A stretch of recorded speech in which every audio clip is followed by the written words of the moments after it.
కానీ ముసిలిముండా కొడుకు కదా నువ్వు. నేను కానీ ముసిలిముండా కొడుకు కదా నువ్వు. నేను ఏం మాట్లాడినా మీ శిష్యులమే కదా సార్. మేము ఎంతోడమైనా మీ శిష్యులమే కదా. కానీ ముసిలిముండా కొడుకు కదా నువ్వు. నేను ఏది ఏమైనా మా అనుబంధం మా ఇది మీ అందరికీ తెలిసిందే. అహనా పెళ్ళంటి సినిమా జంజాల్ గారు బా ఆ రోజులు ఇది వేరు. భగవంతుడి దయ వల్ల ఇంకా ఇప్పటికీ మేము ఇదే స్టిఫ్నెస్తో పనిచేయటం, మాతో పనిచేసిన వాళ్ళందరూ ఈ రేంజ్లో పెరిగిపోవడం, నాతో లగ్గం చేపించిన రమేష్ చెప్పాలి కానీ, సరే బాబు నువ్వు చెప్పాలి నేను చెప్పనా? నాన్నకి ప్రేమతో కానీ ఇవాళ చాలా పెద్ద పెరిగినందుకు అత్యంత సంతోషపడేవాళ్ళు నేను ఒకటి, నీకు తెలుసా విషయం. అలాగే ఇవాళ సహకుటుంబానం దీని గురించి 48 సంవత్సరాల నుంచి సినిమా ఇండస్ట్రీలో ఉన్న నేను ఒక రెండు మాటలు చెప్పాలి. ఎందుకు అనంటే, ఎస్, ప్రతి సినిమాకి ప్రాణం పెట్టి పనిచేస్తాం, చేస్తేనే ఇంతకాలం ఉంటాం, లేకపోతే లేకపోతే ఎప్పుడో ఇంటికి పంపించేస్తారు. అందులో మొహాటం ఏమీ లేదు. అందులో సినిమా ఇండస్ట్రీలో అసలు మొహాటం లేదు. ఏం బ్రహ్మం, ఈ సినిమా ఇండస్ట్రీలో నువ్వు చూస్తున్నావు, నేను చూస్తున్నాను, జీవితంలో అంత ఈజీ కాదు. కానీ ఇంతకాలం వరకు కూడా మేము ఇంకా ఈ ఇండస్ట్రీలో మీ ముందు సహకుటుంబం అంటే బ్రహ్మం ఏదో చెప్పడానికి ట్రై చేశాడు కుటుంబం అని. యాక్చువల్గా మీరందరూ ఎవరు జర్నలిస్ట్ కుటుంబం నన్ను ఇన్ని సంవత్సరాల నుంచి సొంత బిడ్డలాగా కాసుకుంటూ వస్తున్నారు మీరందరూ. అందుకే నేను ఇప్పటికీ ఇలాగే ఉన్నాను. చప్పట్లు కొట్టచ్చు. కొంచెం అందరూ షాక్ అయ్యారులే, అది విషయం. సో ఎందుకు అనంటే, ఏ నటుడైనా సరే, నేను నమ్మేది చెప్తున్నా, ఏ యాక్టర్ అయినా సరే లాంగ్ ఇన్నింగ్స్ 100 సెంచరీలు 200 సెంచరీలు కొట్టాలి అనంటే లాంగ్ ఇన్నింగ్స్ ఉండాలి అనంటే గనక అది కేవలం నటులు కాదు, వాళ్ళు వేసే పాత్రలు, ఆ క్యారెక్టర్స్ గుర్తుంటేనే వాళ్ళు ఉంటారు, ఇక్కడ ఉంటారు. నాకు తెలిసి మరి ఇప్పుడే బ్రహ్మం గురించి మాట్లాడుతూ అహనా పెళ్ళంట దగ్గర నుంచి ఇవాళ మొన్నే మీరు చూసిన మాస్ జాతర వరకు కూడా పనిచేస్తూనే ఉన్నాను. నాకంటూ ఒక పాత్రలు రాస్తూ ఉన్నారు. నేను ఎక్కడ ఏంటి చాలా ఆశ్చర్యపోతారు మీరు కొన్ని విషయాలు చెప్తే మీరు ఆశ్చర్యపోతారు. నాకే ఆశ్చర్యంగా ఉంటుంది ఒక్కోసారి. నిజమేనా, మనం ఇది చేసామా? లేడీస్ టైలర్ల దగ్గర నుంచి కొన్ని సినిమాలు చేశాక, నేను కృష్ణా జిల్లా వాడిని, మీకు తెలుసు కదా. ఇంటికి వెళ్తే అమ్మ చిన్నప్పుడే చనిపోయింది కదా, మా అక్కాయిలు పెంచారు నన్ను. రేయ్ రాజా భోజనానికి రెడీ దా అంటే ఆయ్ అన్నాను. ఏంట్రా సచ్చినాడా అంది మా అక్కాయి. ఏంట్రా అంటే అది గోదావరిలు. వంశీ నాకు నేర్పి ఆయిలు అంటే ఆ ప్రాంతం వాడిని అయిపోయాను. మొన్నే మా రమేష్ చెప్పాల పుణ్యమా అని చెప్పి లగ్గం అని ఒక సినిమా చేశాను, దాంతో తెలంగాణ వాడిని అయిపోయాను. మీకు విషయం తెలుసో లేదో, ఇవాళ నేను ఎంత తెలంగాణ వాడిని అయ్యాను అని అంటే కనుక, కాంతారావు గారి పేరు మీద అవార్డు పెడితే ఆ అవార్డుకి నన్ను సెలెక్ట్ చేశారు. అంటే thank you very much, thank you. దానికోసం చెప్తున్నాను.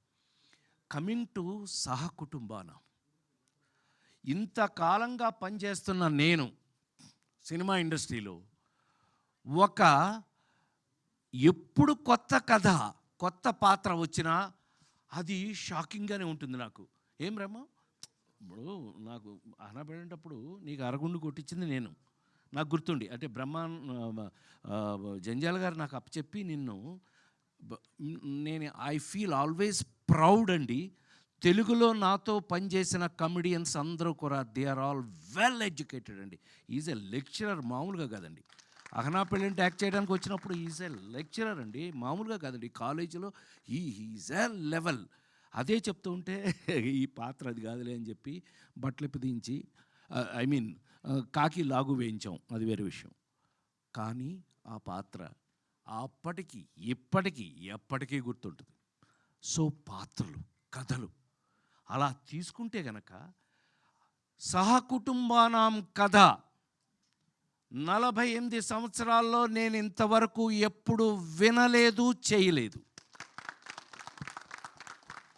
అంత మాత్రం నువ్వు వెంటనే కాలర్ ఎగరే అదేం అక్కర్లా. ఒక అద్భుతమైన కథ సింగిల్ లైన్లో చెప్పేస్తా. బోరు కొడుతున్నాను బ్రహ్మ, ఇంకొక 2 నిమిషాలు అంతే. సహకుటుంబానాం కథ. ఈ కథలో హీరో అనాథ. అనాథ ఏంటి, సహకుటుంబం ఏంటండి, ఏంటి అనుకుంటున్నారు కదా, అదే కథ. నేను ఫస్ట్ వినగానే నేను షేక్ హ్యాండ్ ఇచ్చి నేను చేయడం సంగతి దేవుడే ఎరుగురా బాబు, మంచి కథ, ఇంతకాలానికి ఒక మంచి కథ విన్నాను అని మనస్ఫూర్తిగా చెప్పాను ఇంట్లో. మనస్ఫూర్తిగా ఏం శర్మ, అవునా అవునా ఇంట్లో గుర్తుందిగా నీకు, వాడు మా శిష్యుడు. వీళ్ళిద్దరూ ఆ కథ చెప్పినప్పుడు ఒక అనాథకి సహకుటుంబం అయిపోయింది. మీరు చూడండి, నేను గుండె మీద చేసి చెప్తున్నాను నేను ఇవాళ మీరు మీ ముందు. ఈ సినిమాని కొంచెం ఈ మధ్య భయం ఎక్కువ వేస్తుంది. ఏంటంటే బ్రహ్మం, అంటే పెద్ద పెద్ద డైరెక్టర్లు ఉన్నారు కాబట్టి చెప్పచ్చు, సినిమా ఇంటికి వచ్చేసింది, థియేటర్ నుంచి ఇంటికి వచ్చేసింది సినిమా. సో ఎవరికాళ్ళే ఇంకో 4 రోజులు ఇంట్లో వేస్తారుగా అనే స్థితిలో సినిమా వచ్చేసిన పరిస్థితుల్లో ప్రపంచంలోనే మనకొక్కచాటు కాదండి, మనకొక్కటి ఏదైంది, నేను ఓటీటీలో సినిమా ఫస్ట్ సేనాపతి చేసింది నేనే. చిరంజీవి కూతురే ప్రొడ్యూసరు, సుష్మిత ప్రొడ్యూసరు, తీసింది 50 నాన్ స్టాప్ డేస్ చూశారు. అది చెప్తున్నా. ఓకే, అడాప్టింగ్, మార్పులకి తగినట్టుగా ఉండబట్టే మేము ఇంతకాలం ఉన్నాం.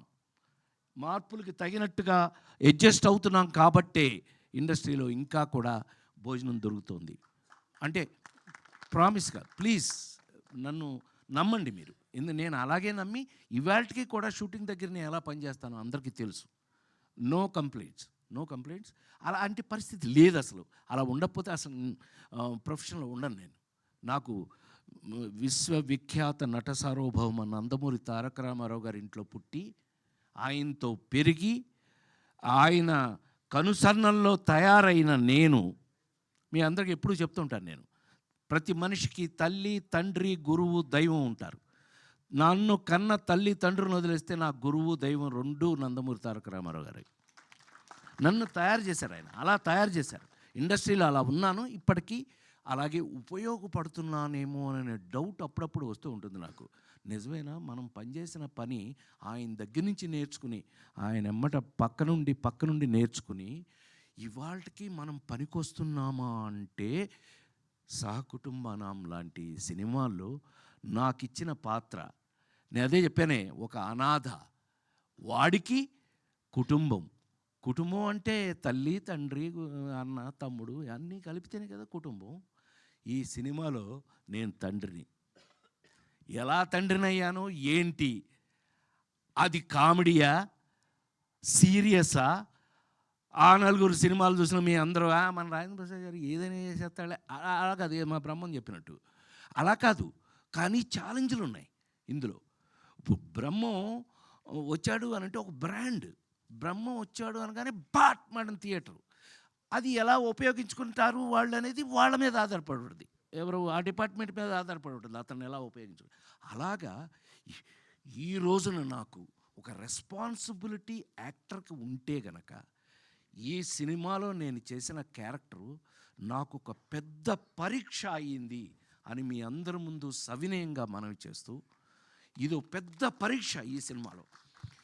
ఎంత నాకు పరీక్ష పెట్టింది ఈ క్యారెక్టరు అని అంటే కనుక, వీడు ఫాదర్ కాదు, తల్లి కాదు, సరే మొత్తం కథ చెప్పకూడదు కాబట్టి.